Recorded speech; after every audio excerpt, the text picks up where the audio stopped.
అదే 3:30 164 స్టేట్మెంట్ ఇవ్వడానికి వచ్చా.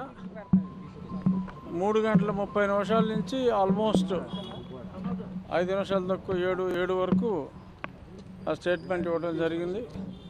ఆ తర్వాత ఇంకా సంతకాలు, ఇంకా ఆ కార్యక్రమాలకు ఇంకో పావుగంట. మొత్తం మీద ఏముంది, మీ దగ్గర నుంచి వెళ్ళాను వచ్చాను. సో డీటెయిల్డ్గా జరిగిందంతా చెప్పాలి కాబట్టి, మళ్ళీ హ్యాండ్ రిటర్న్ రాయాలి కాబట్టి చాలా అనుకున్న దాని మీద కొంచెం ఎక్కువ సమయం పట్టింది. ఈలోపు పాల్కి బెయిల్ వచ్చిందంట కదా, ఇవాళ వెళ్ళిపోతున్నాడా రేపా? లేదు ఇప్పుడు నేను చూసే మనం ఎవరో పర్మిషన్ ఇవ్వడానికి. కాకపోతే ఏంటంటే అతను నోరెప్పలా. ఇప్పుడు దాకా సునీల్ కుమార్ గారు బయట ఉన్నాడు, నీకెందుకని అభయం ఇస్తాడు ఎప్పలా. ఇప్పుడు సునీల్ కుమార్ ఇద్దరు బయట ఉన్నారు. సో చూడాలి, కొంచెం ఆలస్యం అవ్వచ్చు. బట్ ఏవైనా అంతిమ విజయం నాకైతే పూర్తిగా పోలీస్ వ్యవస్థ మీద, అంటే ఇప్పటి పోలీస్ వ్యవస్థ మీద, న్యాయ వ్యవస్థ మీద నమ్మకం ఉంది. సో ఖచ్చితంగా ఇంకో 10 రోజులు ఆలస్యమైనప్పటికీ కూడా డెఫినెట్గా నిందితులు శిక్షించబడతారు. విజయపాల్ మెయిన్ ఫెలో, ఐఓ, అతని సమక్షంలోనే అన్నీ జరిగినాయి. అందరికీ తెలుసు, జరిగింది ఏంటో తెలుసు. కానీ మరి చట్టానికి సాక్షుల వివరాలు కావాలి కాబట్టి కొంత ఆలస్యం అవ్వచ్చు. డెఫినెట్గా రాబోయే రోజుల్లో ఇంకా చాలామందిని పిలిచి ఎంక్వైరీ చేసే అవకాశం ఉంది. ఎందుకంటే కొన్ని రిమాండ్ రిపోర్ట్లు మేము చూస్తాం కదా కోర్టులో. నేను కూడా ఇంప్లీడ్ అయ్యాను కాబట్టి చూసిన వీటి ప్రకారం, కేసు డైరీల ప్రకారం డెఫినెట్గా కేసు ఒక కొలిక్కి నేను అనుకున్నంత స్పీడ్గా కాకపోయినా త్వరితగతినే వస్తుంది. అందులో ఎటువంటి అనుమానం లేదు. ఏమీ కనపడతల్లా. కేసు డెఫినెట్గా నేను నీరు కారణం సీలేసేస్తా. అంచేత ఎటువంటి ఇబ్బంది లేదు, వదిలేదే లేదు.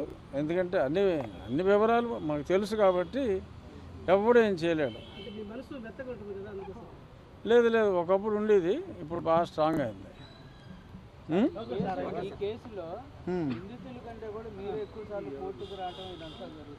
అంటే పర్సువేషను. ఎందుకంటే నేను వదలను ప్రతిదీ కూడా. నా ప్యారలల్ ఇన్వెస్టిగేషన్ కూడా నేను చేసుకుంటున్నాను. సో నా ప్యారలల్ ఇన్వెస్టిగేషన్ అంతా కూడా నేను కూడా పట్టుదలగా చేస్తాను కాబట్టి నేను 164 స్టేట్మెంట్ ఇవ్వకపోయినా ఇబ్బంది లేదు. అయినా సరే నేను పట్టుదలగా వచ్చి 4-4:30 గంటల పాటు ఇక్కడ కూర్చుని ఓపికగా ఇస్తున్నాను. అంటే ఈ కేసుని వదిలే ప్రసక్తి లేదు. ఒక ఎంపీగా ఉన్న వ్యక్తిని ఇంత దారుణంగా కొడితే అతనికే న్యాయం చేసుకోలేకపోతే వ్యవస్థల మీద ప్రజలకు అనుమానాలు వస్తాయి. వ్యవస్థల్ని ప్రజలు అసహించుకునే పరిస్థితి వస్తుంది. సో కాబట్టి నేను దీన్ని ప్రెస్టీజియస్గా తీసుకుని ఇంత పోరాటం చేయవలసి వస్తుంది. డెఫినెట్గా మీరు అన్నట్టు ఇది నేను కాకపోతే అసలు ఏమి ఉండేది కాదు. అసలు అప్పుడే లేపేసి ఉండేవారేమో కూడా తెలియదు. చాలా ట్రై చేశారు, ఫెయిల్ అయ్యారు.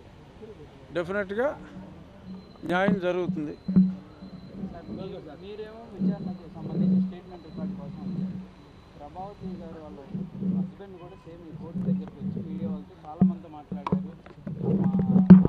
మా ప్రభావతికి ఏం తెలియదు అన్నాడా?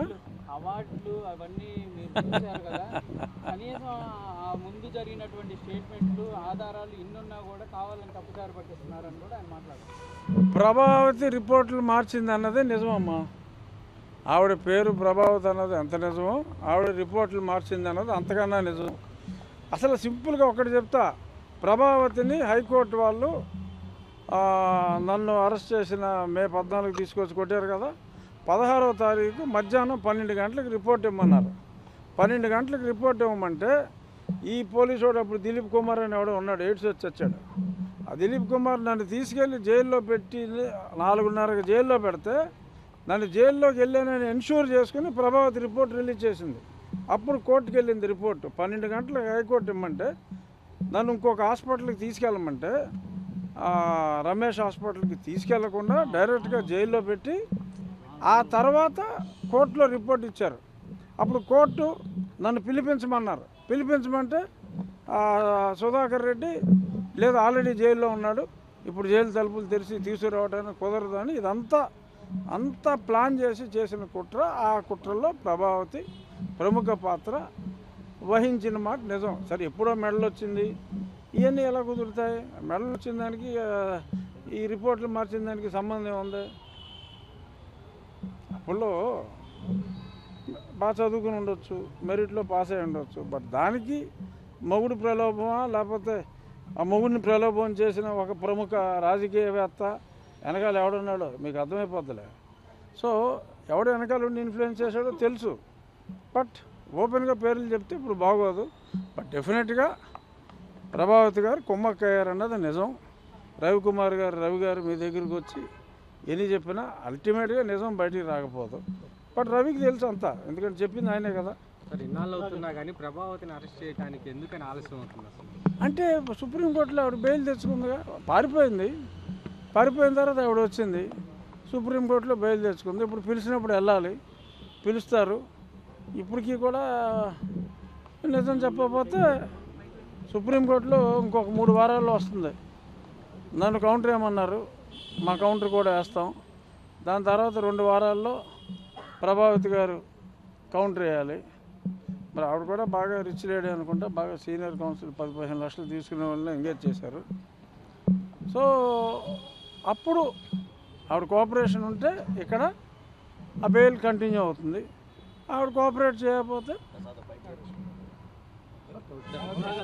అదనమాట. ఇలాంటిదే చిలకలూరు బ్యాట్లో విడుదల రజనీ గారికి ఒక వ్యక్తి సేమ్ ఇలాగే టార్చర్ చేశారు స్టేషన్లో అంటే కేసు పెట్టారు సార్. వెంటనే ఎఫ్ఐఆర్ కూడా నమోదైపోయింది. కానీ మీ కేసులో మాత్రం ఇప్పటి వరకు ఎవరైతే A5 వరకు ఉన్నారో వాళ్ళని విచారణకే పిలుస్తున్నటువంటి పరిస్థితులు లేవు. నువ్వు చెప్పింది నిజం, ఏం చెప్పమంటావు? నువ్వు చెప్పింది నిజం, ఆలస్యం జరుగుతున్న మాట నిజం. సునీల్ కుమార్ని ఎప్పుడో పిలవాలి, సునీల్ కుమార్ని ఎప్పుడో సస్పెండ్ చేయాలి. అతను పిలవని మాట నిజం, అతన్ని సస్పెన్షన్ చేయని మాట నిజం. ఇవన్నీ నిజాలే.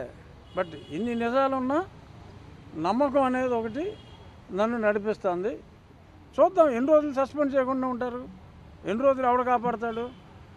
ప్రజాస్వామ్యంలో ప్రజలు ఉన్నారు కదా. ఇప్పుడు మీరు ప్రశ్నించినట్టే రేపు ప్రజలు ప్రశ్నిస్తారు కదా.